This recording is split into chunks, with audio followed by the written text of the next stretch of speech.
तो आज के वीडियो में हम बात करेंगे न्यूटन्स लॉज ऑफ मोशन, है ना। न्यूटन के मोशन का नियम, इसका हिंदी क्या हुआ, न्यूटन अपॉस्ट्रोफी का मोशन का नियम। तो देखिए इसको हिंदी में कह सकते हैं न्यूटन के गति का नियम, है ना। क्या हिंदी में कह सकते हैं, न्यूटन के गति का नियम, ठीक है।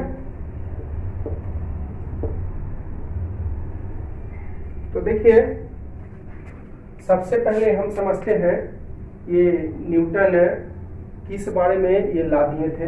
तो न्यूटन ने दिया था 3 लॉज। एक चीज आप ध्यान दीजिए, पहले न्यूटन ने 3 लॉज दिया था किसके बारे में, मोशन के बारे में।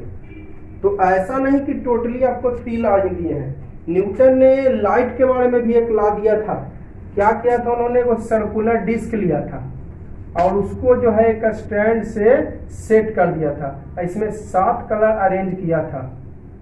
कितने कलर, 7 कलर, ROYGBIV, है ना। न्यूटन 7 कलर्स होता है ना सनलाइट में, और बहुत तेजी से इसको रोटेट करवाया, बहुत तेजी से इसको रोटेट कराया, ठीक है। तो बहुत तेजी से रोटेट कराया तो क्या देखा कि ये व्हाइट कलर आपको दिख रहा था। यानी 7 कलर को मिला दिया जाए तो व्हाइट बन जाता है। इससे ये प्रूव हो गया, है ना। Sunlight is a composition of 7 colour. Sunlight में 7 कलर्स हैं। आपको व्हाइट लगता है ना, दिखता है जी, लेकिन एक्चुअली उसमें 7 कलर्स है। ये न्यूटन के एक्सपेरिमेंट से भी प्रूव हुआ था। तो न्यूटन ने मोशन के बारे में 3 लॉज दिया था, है ना। ऐसा नहीं कि टोटली 3 लॉज दिया था। न्यूटन ने अभी बताया मैंने लाइट के बारे में ला दिया कि सनलाइट में 7 कलर्स होता है। उसका प्रूव करने के लिए 7 कलर को अरेंज कर दिया, उसको तेजी से घुमाया तो क्या दिखा, व्हाइट कलर, है ना। तो इससे पता चला कि sunlight is the composition of 7 colours. और भी न्यूटन ने ला दिया जो आप अगले चैप्टर में पढ़िएगा, F = gm1m2/r²। ये अगला चैप्टर में आप पढ़िएगा, ग्रेविटेशन चैप्टर में इसको भी प्रूव करेंगे, है ना। न्यूटन के ये आपका ग्रेविटेशन चैप्टर में ये भी न्यूटन का ही ला है। केपलर साहब का भी इसमें मदद लिया गया था, वो भी साइंटिस्ट थे। केपलर साहब का भी इसमें मदद लिया गया था। तो न्यूटन ने ऐसा नहीं कि टोटल 3 लॉज दिया था, न्यूटन ने और भी लॉज दिए थे। लेकिन Newton has given 3 laws to describe the motion of bodies. Body के मोशन के बारे में 3 लॉज दिए थे। तो अगर कोई आपसे पूछे कि maximum laws given by Newton only 3, तो बोलिएगा नहीं, मैक्सिमम 3 लॉ ही नहीं दिए थे। अब पूछेगा maximum laws of Newton about motion 3, तो आंसर यस। तो मोशन के बारे में टोटल 3 लॉज दिए थे, लेकिन और भी लॉ दिए थे, जैसा F = gm1m2/r²। सनलाइट के बारे में जो 7 कलर का मिक्सचर है। चलिए ठीक है। तो न्यूटन जो है 3 लॉ दिया था मोशन के, बॉडी के मोशन के बारे में। These laws are called Newton's laws of motion। इसी लॉ को बोलते हैं न्यूटन्स लॉज ऑफ मोशन, है ना। न्यूटन ने टोटल 3 लॉ दिया था बॉडी के मोशन के बारे में, तो इसी लॉ को बोलते हैं Newton's laws of motion. Newton's laws of motion give a precise, हाँ, F = ma मैंने आपको बताया था। ये Newton second law of motion से मैं प्रूव करके भी दिखा दूंगा। F = ma होता है ना, फॉर्मूला बताए ना आप लोगों को, न्यूमेरिकल्स भी इस पर बताए। तो F = ma ये आपको प्रूव कर दिया जाएगा न्यूटन सेकंड लॉ। तो वही बात मैंने यहाँ पर लिख दिया कि Newton's laws of motion give a precise माने सही डिफिनीशन ऑफ फोर्स। क्या, F = ma, यानी F = ma Newton's law of motion से ही मिल जाता है। न्यूटन्स लॉ ऑफ मोशन से ही F = ma प्रूव होता है, ठीक है। तो Newton's laws of motion give a precise मतलब उचित, सही definition of force, F = और establish a relationship between force applied on a body and the state of motion। और यही जो है यानी न्यूटन्स लॉ ऑफ मोशन जो है रिलेशन बताएगा फोर्स और बॉडी के मोशन के बारे में, ठीक है। न्यूटन जो है लॉ आपको क्या बताएगा, बॉडी के मोशन और फोर्स के बारे में रिलेशन, है ना। तो न्यूटन ने 3 लॉ दिया था, उसी को न्यूटन लॉ ऑफ मोशन कहा जाता है। मोशन के बारे में 3 लॉ, और यही जो है सही फार्मूला देता है फोर्स का, F = ma, और यही इस्टेब्लिश किया था relation between the force applied on a body, force और स्टेट ऑफ मोशन। फोर्स और मोशन के बीच रिलेशन बताया था। फोर्स और रिलेशन के बीच मोशन, इसी से आपको पता चल जाएगा मतलब मोशन और फोर्स में क्या रिलेशन है, कैसे कैसा रिलेशन है मोशन और फोर्स में, यही न्यूटन्स लॉ ऑफ मोशन से हमें पता चलेगा। इसलिए तो नाम दिया गया है Newton's laws of motion, Newton के गति मोशन का लॉ।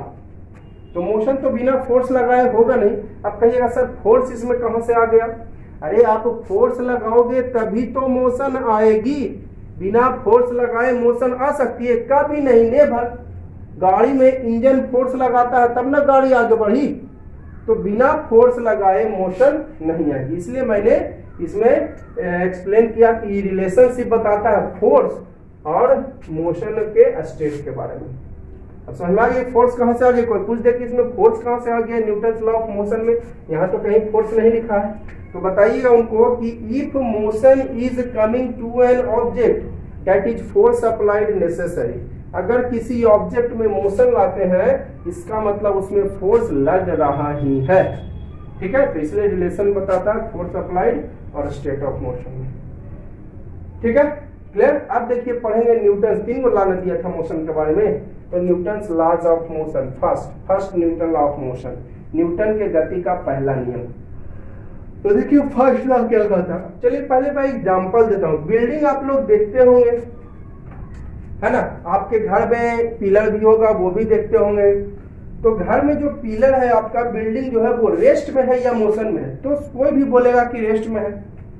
जो घर में आपका बिल्डिंग है या घर में आपका पिलर है, या बाजार उजार में जाते हैं घर देखते हैं तो क्या दिखता है आपको, रेस्ट में या मोशन में? तो कोई भी कह देगा कि रेस्ट। रेस्ट का मतलब position does not change, motion का मतलब पोजीशन चेंजेज, है ना।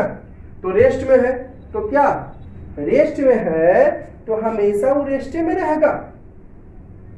रेस्ट में है तो हमेशा रेस्ट में। कि मकान जो है देखते हैं, आपका मकान कभी हिलसा से पटना, कभी पटना से दिल्ली, कभी दिल्ली से कोलकाता चला जाता है, कभी नहीं ऐसा होता है। अगर आपका मकान पटना में है तो पटना में ही रहेगा, दिल्ली में है तो दिल्ली में ही रहेगा, वहां से उठकर कोई दूसरा मोहल्ला, कोई दूसरा शहर में नहीं जाएगा। तो रेस्ट में है तो रेस्ट में ही रहेगा, है ना, जब तक कि उस पर कोई एक्सटर्नल फोर्स ना लगाया जाए। अगर कोई एक्सटर्नल फोर्स लगता है तब उसमें कुछ चेंजिंग ला सकते हैं। अगर एक्सटर्नल फोर्स लगाया जाए तब उसमें आप चेंजिंग ला सकते हैं। जैसे कि टेबल पे आपका ग्लास रखा हुआ है, तो रखा हुआ है रेस्ट में, तो वो हमेशा रेस्ट में ही रहेगा जब तक कि आप उसका पर अलग से कोई फोर्स नहीं लगाइएगा। अगर कोई गाड़ी जा रही है 50 किलोमीटर पर आवर से, तो हमेशा ये इतना ही के स्पीड से जाएगा जब तक इस पर एक्सटर्नल फोर्स न लगाया जाए। तो कहेंगे सर हम गाड़ी 50 के स्पीड पर देखें और छोड़ दिए, तो देखते हैं धीरे धीरे स्पीड कम जाता है। एक्सटर्नल फोर्स, फ्रिक्शन फोर्स लगा रोड के द्वारा। आप कहिए कि सर आप अभी बता रहे हैं कि अगर कोई गाड़ी जा रही 50 किलोमीटर पर आवर के स्पीड से, तो always travel 50 kilometre per hour if no, मैंने कंडीशन लगा दिया है, इफ नो एक्सटर्नल फोर्स, कोई अलग से फोर्स ना लगे। तो गाड़ी हम देखें, बाइक चला रहे थे, देखें स्पीड की 50 किलोमीटर प्रति घंटा, है ना, तो 50 किलोमीटर प्रति घंटा स्पीड था, हम देखें तो क्या देखते हैं कि छोड़ देते हैं एक्सीलरेटर, ऐसे ही रहने देते हैं, तो उतना ही पर रहने देते हैं, तो देखते हैं कि धीरे धीरे स्पीड कम जाता है। तो वहां पर आपका एक्सटर्नल फोर्स लगा, किसके द्वारा, रोड के द्वारा, जिसको फ्रिक्शन फोर्स नाम दिए, है ना। मैंने ये बताया था आपको, फ्रिक्शन को आप डिटेल में स्टडी करना चाहते हैं तो क्लास 8 के chapter force, friction and pressure का पार्ट्स 5 फ्रॉम 5 to 10, यानी 5 पार्ट, 6 पार्ट, 7, 8, 9 और 10 पार्ट्स आप देख लीजिएगा। ये आपको types of force, contact force, non contact force, friction force specially पूरा डिटेल में बताया गया है ना। ये सब देख लीजिएगा आप लोग, है ना। तो ये सब जो है फ्रिक्शन में आपको ज्यादा जानकारी चाहते हैं तो मैंने आपको प्लेलिस्ट में भी डाल दिया है 9th क्लास के, क्लियर। तो अगर कोई बॉडी रेस्ट में है तो वो हमेशा रेस्ट में ही रहेगा, ठीक है, हमेशा रेस्ट में ही रहेगा। जैसे ये व्हाइट बोर्ड आप लोग को दिख रहा होगा, व्हाइट बोर्ड तो दिख रहा होगा, साइड साइड में थोड़ा सा साइड से दिख रहा होगा, तो व्हाइट बोर्ड अभी रेस्ट में है, क्योंकि पोजीशन नहीं चेंज हो रहा, तो हमेशा रेस्ट में ही रहेगा जब तक कि इस पर एक्सटर्नल फोर्स नहीं लगा। अब देखिए मैं इस पर एक्सटर्नल फोर्स लगाता हूँ, कुछ चेंजिंग आ रहा है, दिख रहा होगा भाई, कुछ चेंजिंग आ रहा है, एक्सटर्नल फोर्स लगा है, देखिए कुछ चेंजिंग आ रहा है कि नहीं आ रहा है, क्योंकि मैंने इस पर एक्सटर्नल फोर्स लगाया। तो अगर एक्सटर्नल फोर्स लगाइएगा तब उसमें कुछ चेंजिंग आएगा, लेकिन एक्सटर्नल फोर्स नहीं लगाइएगा तब कोई चेंजिंग नहीं। यही बताया था Newton's first law of motion. Newton's first law of motion इसी के बारे में। देखिए, अब body at rest will remain at rest, body rest में है तो all remain at rest, rest में ही रहता है। रिमेन मीन्स रहना, है ना, रेस्ट में ही रहता है। बॉडी रेस्ट में है तो रिमेन एट रेस्ट, रेस्ट में ही रहेगा। Body in motion will continue in uniform motion, uniform मतलब सेम स्पीड, है ना, मैंने बताया था। वह हमेशा यूनिफॉर्म मोशन में ही रहेगा। मैंने अभी बताया 50 का स्पीड है तो हमेशा 50 रहेगा, लेकिन वो अगर कम रहा तो इसका मतलब समझिए कि रोड फोर्स लगा रहा है, फ्रिक्शन फोर्स। ठीक है, अगर कोई स्मूथ सरफेस पर छोड़ दिया जाए तो 50 है तो 50 स्पीड रहेगा। 50 किलोमीटर पर आवर स्पीड है तो ऑलवेज 50 किलोमीटर पर आवर। कोई स्मूथ मटेरियल पर कोई चीज को छोड़ दिया जाए तो, ठीक है, तो क्या है, रेस्ट में है तो रेस्ट में ही रहेगा, मोशन में है तो कंटिन्यू इन यूनिफॉर्म मोशन, हमेशा यूनिफॉर्म मोशन मतलब वही मोशन में रहेगा इन स्ट्रेट लाइन। कौन लाइन में? Straight line. Unless acted upon unbalance force यानी एक्सटर्नल फोर्स, जब तक कि एक्सटर्नल फोर्स ना लगाया जाए, मैंने हिंदी लिख दिया, जब तक कि एक्सटर्नल फोर्स ना लगाया जाए। जब तक आप एक्सटर्नल फोर्स नहीं लगाओगे तब तक उसमें कोई चेंजिंग नहीं होगा। रेस्ट में है तो हमेशा रेस्ट में रहेगा, मोशन में है तो हमेशा मोशन में रहेगा। आपके घर में जो पिलर होगा, पिलर तो समझते हैं ना, जिस पर मकान खड़ा होता है, वो पिलर हमेशा रेस्ट में ही रहेगा जब तक कि उस पर एक्सटर्नल फोर्स ना लगाया जाए। देखते हैं पिलर इधर से उधर, रूम से रूम से रूम हो जाता है, ऐसा नहीं है। तो पिलर रेस्ट में है तो ऑलवेज एंड ऑलवेज रेस्ट में रहेगा। ठीक है, घर आपको स्टडी रूम में या फिर कहीं भी घर में फोटो टंगा हुआ होता है तो रेस्ट में होता है, तो हमेशा रेस्ट में ही रहेगा जब तक कि उस पर अलग से फोर्स ना लगाया जाए। या कोई मोशन में है, फैन की मैं बात करूं, फैन का ब्लेड्स जो है मूव कर रहा है, blades of fan are moving, है ना, फैन का ब्लेड्स आपको मूव कर रहा है तो हमेशा मूव ही करता रहेगा जब तक कि उस पर कोई अलग से फोर्स नहीं लगा जाए। स्विच ऑफ कर दीजिए तो एक्सटर्नल फोर्स लग गया, है ना, स्विच ऑफ कर दीजिएगा एक्सटर्नल फोर्स तो आपको धीरे धीरे रेस्ट में आ जाएगा। तो अलग एक्सटर्नल फोर्स आपको लगाना पड़ेगा। ठीक है, क्लियर हो गया। Newton first law of motion किसके बारे में है? रेस्ट और मोशन के बारे में। Newton first law of motion about rest and motion के बारे में कि बॉडी रेस्ट में है तो रेस्ट में रहेगा, मोशन में है तो continue in uniform motion straight line में जब तक कि अनबैलेंस फोर्स यानी एक्सटर्नल फोर्स ना लगे। ठीक है, अब मैं यहाँ पर पॉइंट बना के कुछ लिख दिया। If a body rest no unbalance force act तो रिमेन सेटेड। जब बॉडी रेस्ट में है, यही बात बताया, इस चीज को मैंने लिख दिया, बॉडी रेस्ट में है और कोई एक्सटर्नल फोर्स नहीं लग रहा है तो हमेशा रेस्ट में रहेगा। मोशन में है, मूविंग कर रहा है यानी मोशन में है, और नो अनबैलेंस फोर्स एक्ट हुआ यानी कोई भी एक्सटर्नल फोर्स नहीं लगा है तो हमेशा वो मूव करते रहेगा constant speed in fix direction यानी यूनिफॉर्म स्पीड में। अगर मोशन में है, मूविंग में है और कोई एक्सटर्नल फोर्स नहीं लग रहा है तो हमेशा वही स्पीड से वो मूव करता रहेगा। ठीक है, अगर unbalance force acts on a body तो एक्सीलरेट हो जाएगा, इट विल एक्सीलरेट। अगर अनबैलेंस फोर्स इसमें लग गया तो ये एक्सीलरेट हो जाएगा। अनबैलेंस फोर्स लग गया तो बॉडी एक्सीलरेट मतलब चेंजिंग आ जाएगा, एक्सीलरेशन में पोजीशन चेंज हो जाएगा, फोर्स लग गया। ठीक है, जब बॉडी अनबैलेंस फोर्स इस पर लगता है तो एक्सीलरेट होता है यानी पोजीशन चेंज हो जाता है, यानी उस पर कुछ फोर्स लगा, एक्स्ट्रा फोर्स। अब देखिए, बॉडी रिमेन्स अनएक्सीलरेटेड, अनएक्सीलरेटेड मतलब नो एक्सीलरेशन यानी acceleration zero. Body remains unaccelerated, है ना, बॉडी रिमेन्स अनएक्सीलरेटेड, बॉडी जो है अनएक्सीलरेटेड रहता है यानी नो एक्सीलरेशन। अनएक्सीलरेटेड का मतलब कोई एक्सीलरेशन नहीं लगता यानी एक्सीलरेशन जीरो। तो यदि और यदि रिजल्टेंट फोर्स आपका इस पर जीरो होगा तो इस पर रिजल्टेंट फोर्स क्या होगा? जीरो। आप कहेंगे रिजल्टेंट फोर्स क्यों लिखे? मैंने आपको पहले ही बताया था, हम व्हाइट बोर्ड पे फोर्स लगाए तो व्हाइट बोर्ड भी हम पे फोर्स लगाएगी, मार्कर लगाता है व्हाइट बोर्ड पर फोर्स तो व्हाइट बोर्ड भी मार्कर पे लगाएगी, यानी कम से कम क्या दो फोर्स, दो फोर्स, सिंगल फोर्स तो लगने वाला है नहीं, इसलिए रिजल्टेंट फोर्स की मैंने बात की। कभी भी सिंगल फोर्स नहीं लगेगा जी, माइंड में आप सेट कर लीजिए। अगर देखिए 50 न्यूटन इधर है, इधर 10 न्यूटन है ना, 50 न्यूटन और इधर 10 न्यूटन, ये 2 kg है। मैं कहूंगा इसका एक्सेलेरेशन निकालिए, क्या निकालिए?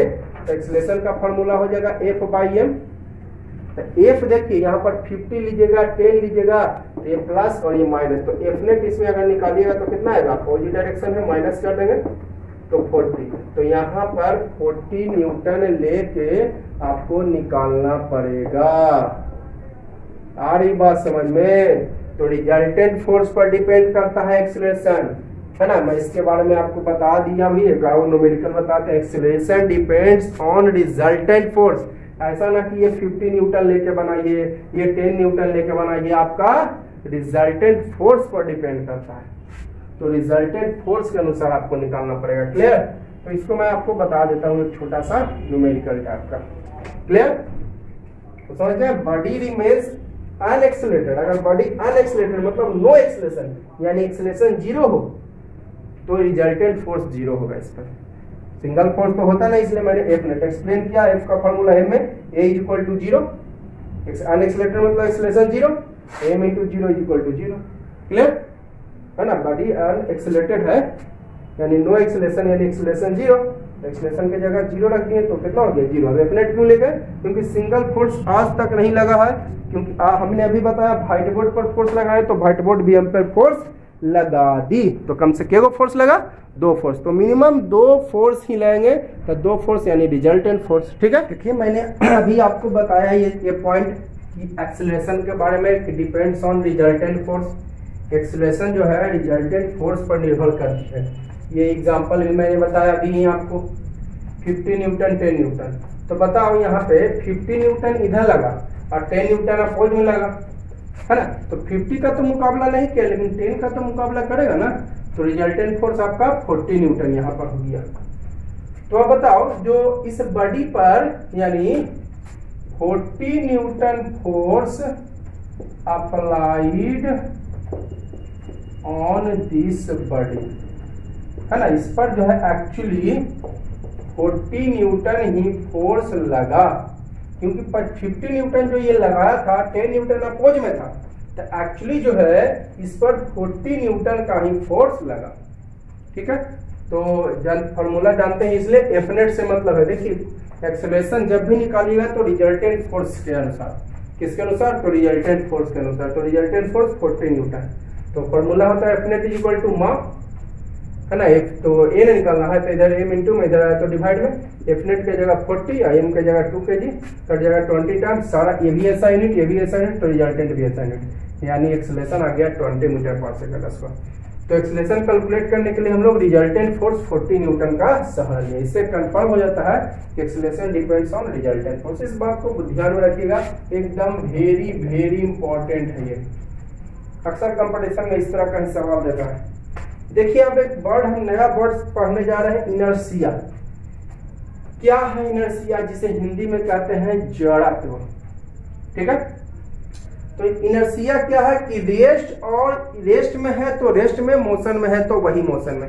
इस टेंडेंसी को बनाए रखना कहलाता है आपका inertia. That tendency of a body to remain at rest और यूनिफॉर्म मोशन।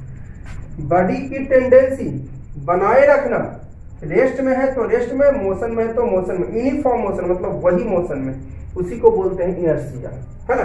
दूसरे वर्ड में दूसरा तरीका से definition, the property of body, body का property due to which it resists or change the state of rest और uniform motion. Hindi में लिखा दिया, बॉडी का वह गुण, है ना, जिससे रेस्ट या यूनिफॉर्म मोशन, रेस्ट या फिर यूनिफॉर्म, चलो और न लिख के यहाँ पर या लिखते हैं, जिससे रेस्ट या यूनिफॉर्म मोशन का गुण बना रहता है। यानी कहने का मतलब हुआ वही Newton first law of motion के आधार पर इस बात को बताए थे गैलीलियो साहब जी। तो इसी का चर्चा है ना Newton first law of motion में, इसीलिए Newton first law of motion को कभी कभी गैलीलियोज लॉ ऑफ इनर्शिया भी कहते हैं। ध्यान से सुनिएगा, आगे मैं चर्चा करूंगा ऐसे। इनर्शिया क्या हुआ कि अपना टेंडेंसी को बनाए रखना, सिंपल शब्द में अपना टेंडेंसी बनाए रखना। कहने का मतलब है कि अगर वो रेस्ट में है तो रेस्ट की टेंडेंसी बनाए रखना, अगर वो मोशन में है तो वही मोशन की टेंडेंसी बनाए रखना, इसी को बोलते हैं इनर्शिया। जैसे मैं अभी देखिए, अभी रेस्ट में हूं तो यही टेंडेंसी मेरा बना हुआ है, हमेशा रेस्ट में ही हूं मैं, तब इसको इनर्शिया कहेंगे। अभी देखिए मैं मोशन में हूं, यही मोशन में लगातार मैं रहूं, मैं यही मोशन में लगातार रहूं, तो इस टेंडेंसी को इनर्शिया कहते हैं। अभी मैं खड़ा हूं, रेस्ट में हूं, तो हमेशा रेस्ट में ही रहूंगा, यही टेंडेंसी इनर्शिया। या मोशन में हूं तो यही मोशन में रहूं, यही इनर्शिया। मतलब अपना टेंडेंसी को बनाए रखना, रेस्ट में तो रेस्ट की टेंडेंसी, मोशन में तो वही मोशन की टेंडेंसी, इसी को बोलते हैं इनर्शिया। यानी बॉडी का वह गुण जिससे रेस्ट या फिर यूनिफॉर्म मोशन का गुण बना रहता है, कॉल्ड इनर्शिया। ठीक है, inertia of rest, property of body due to which remains at rest, body का वह गुण जिससे यह रेस्ट का प्रॉपर्टी बनाए रखता है, called inertia of rest. Inertia of motion, body का वह गुण due to which remains at uniform motion, जिसके कारण यह यूनिफॉर्म मोशन का, यूनिफॉर्म स्पीड का गुण बनाए रखता है, कॉल्ड इनर्शिया ऑफ मोशन, है ना। इनर्शिया ऑफ रेस्ट क्या हुआ, जिससे यह आपको रेस्ट की टेंडेंसी बनाए रखता है, यह आपको इनर्शिया ऑफ रेस्ट हुआ, है ना। Property of a body due to which it remains at rest, body का वह गुण जिससे रेस्ट का गुण बना रहता है, called inertia of rest. The property of body due to which remains at uniform motion, मतलब बॉडी का वह गुण जिससे यूनिफॉर्म मोशन का, यूनिफॉर्म स्पीड का गुण बना रहता है, उसको बोलते हैं inertia of a motion. 2 points और देख लेते हैं इस वीडियो में। क्या मैंने पॉइंट बनाया, relation between inertia and mass. इसको समझने के लिए मैं एक एग्जांपल दिया पहले, एक है ना, एक सेंटेंस दिया, उससे आप अच्छी तरह समझिएगा। Relation between inertia and mass. चलो, एक भारी बॉडी है और एक हल्का बॉडी है, दोनों बॉडी को एक साथ फेंके। ये देखिए, मान लेते हैं ये हैवियर बॉडी है, ये 5 kg का है, चलो, और ये 200 ग्राम का है।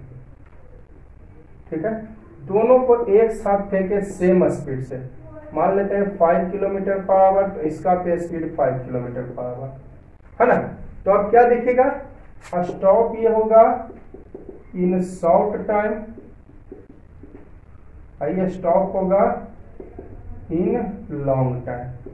क्लियर है ना। कम समय में रुक जाएगा कौन, भारी वाला, भारी वाला कम समय में रुक, देखिए सेम स्पीड है ना। Both bodies have same speed 5 kilometre per our, दोनों बॉडी का जो है स्पीड सेम है ना, 5 किलोमीटर पर आवर है। ठीक है, तो अब क्या देखें कि ये बहुत कम समय में ये रुक जाता है और ये ज्यादा समय में रुकेगा। यानी आप अपना स्टेट, वो आप जो अपना स्टेट कम टाइम में बना लेता है हैवियर बॉडी, जो भारी वस्तु है वो अपना स्टेट में कम समय में वापस आता है। तो अपना स्टेट में आ जाना, अपना स्टेट बनाए रखना, यही तो इनर्शिया है। अपना स्टेट बनाए रखना इनर्शिया में, तो अभी ना पढ़े दी कि एबिलिटी टू, है tendency, the ability to rest और uniform motion, the ability to rest or uniform motion, the tendency of rest or uniform motion, tendency of remains, मतलब अपना स्थिति स्टेट बनाए रखना, जो अपना स्टेट बनाए रखता है, ज्यादा स्टेट अपना बनाए रखता है, कम समय में जल्दी अपना स्टेट बनाए रखा, इसका मतलब उसके पास ज्यादा इनर्शिया। तो अपना स्टेट जो है, मैं अपना स्टेट में जो है आ जाता है जल्दी, कौन, ये भारी वाला, इसका मतलब ये ज्यादा इनर्शिया और ये कम इनर्शिया। भारी बड़ी ज्यादा इनर्शिया, हल्का बड़ी कम इनर्शिया। ठीक है, एक बार मैं फिर से देखिए लैंग्वेज पढ़ता हूँ। इफ मैंने इसको समझाने के लिए सेंटेंस वर्ड दिया पहले, है ना। If a heavier body and lighter body move on the ground with same speed, यदि एक भारी वस्तु है और एक हल्की वस्तु है, ग्राउंड पर एक ही स्पीड से जा रही है, तो heavier body comes to rest short time compare to lighter body, तो भारी वस्तु जो है जल्दी जो है रुक जाएगा हल्का वस्तु की तुलना में। तो भारी वस्तु यानी अपना, इसका मतलब it's mean heavier body remain on state, अपना स्टेट बना लेता है कम टाइम में, है ना, अपना स्टेट बना लेता है कम टाइम में। भारी वस्तु अपना स्टेट कम टाइम में बना लेता है कंपेयर टू लाइटर बॉडी। तो भारी वस्तु ये है, यानी ये अपना स्टेट रेस्ट में कम टाइम में वापस आ जाता है, इसका मतलब अपना स्टेट में आ जाना, इसी को तो इनर्शिया बोले थे। इनर्शिया में मैंने लिखाया था आपको, द टेंडेंसी ऑफ बॉडी, है ना, रिमेन्स एट रेस्ट और इन फॉर्म मोशन। बॉडी का टेंडेंसी, जिसमें बॉडी रेस्ट में है तो रेस्ट में रहना चाहेगा, मोशन में है तो मोशन में रहना चाहेगा। तो अपना उसी को बोलते हैं क्या, है ना, मतलब रिमेन्स ऑन स्टेट, अपना स्टेट बनाए रखना, अपना स्टेट बनाए रखना, कॉल्ड इनर्शिया। इनर्शिया कहता है अपना स्टेट बनाए रखना, रेस्ट में तो रेस्ट में, मोशन में तो मोशन में। तो अपना स्टेट बनाए रखा, बना लिया जल्दी, कौन, हल्का वाला कि भारी वाला, तो भारी वाला। इसका मतलब heavier body has more inertia, है ना, रियल हैवियर बॉडी कहां लिख दिया मैं, इसलिए लिखा है we can say that heavier body has greater inertia, यानी ज्यादा inertia than lighter body. Heavier body जो है ज्यादा इनर्शिया रखता है, ठीक है। एक बार मैं फिर से दोहरा देता हूं, मैं अपना लेंगे, ये भारी और ये हल्का, तो ये जल्दी रुक गया और ये धीरे, सेम स्पीड से जा रहा है। अब देखिए स्पीड डिफरेंट रहेगा तब हम कंपेयर नहीं कर सकते हैं, स्पीड सेम रहेगा तभी हम कंपेयर कर सकते हैं। तो दोनों का स्पीड आपका क्या है, सेम है, सेम स्पीड से जा रहा है। तो ये कम टाइम में जल्दी रुक गया और ये देरी से रुका, यानी भारी वाला जल्दी रुक गया, यानी भारी वाला अपना स्टेट जल्दी बना दिया। तो अपना स्टेट बनाए रखना, रेस्ट में है तो रेस्ट में, मोशन में है तो वही मोशन में, तो उसी को इनर्शिया। रिमेन्स ऑन स्टेट कहने का मतलब इनर्शिया, रिमेन्स ऑन स्टेट कहने का मतलब क्या हुआ, इनर्शिया। ऑन का मैंने हिंदी इधर लिख दिया अपना, ठीक है, OWN ऑन मीन्स अपना होता है। तो रिमेन्स ऑन स्टेट, अपना स्टेट बनाए रखना, इसी को तो बोलते हैं इनर्शिया। तो अपना स्टेट बनाए, कम टाइम में बना लिया, यानी अपना स्टेट में जल्दी आ गया, कौन, भारी वाला। इसका मतलब भारी वाला का ज्यादा इनर्शिया, हल्का वाला का कम इनर्शिया। तो भारी वाला देखिए आपको, भारी वाला कौन है, ये तो इसका ज्यादा इनर्शिया और इसका कम, तो ये मैंने लिखा है heavier body has greater inertia than lighter body, ठीक है। यानी इनर्शिया डिपेंड करता है मास पर, greater mass greater inertia, lighter mass, lighter माने यहाँ पे हल्का होगा जी, वो लाइटर मास समझिएगा, गैस वाला लाइटर, गैस वाला लाइटर नहीं है, लाइटर मीन्स यहाँ पे हल्का। तो इनर्शिया इससे पता चलता है कि मास पर डिपेंड करता है। ज्यादा भारी वाला है तो कम टाइम में रुकेगा, यानी अपना स्टेट जल्दी बना लिया, तो अपना स्टेट बना लिया इनर्शिया, है ना, और हल्का वाला देरी से स्टेट बनाया। इसका मतलब इनर्शिया मास पर डिपेंड करता है, ज्यादा मास तो ज्यादा इनर्शिया, कम मास तो कम इनर्शिया। एग्जांपल कुछ लिखा, रियल कार, तो रियल कार भारी होगा, रियल कार यानी हैवियर, है ना। रियल कार है greater inertia than toy car, यानी लाइटर। टॉय का मतलब खिलौना, तो रियल कार यानी भारी वस्तु है तो ज्यादा इनर्शिया होता है।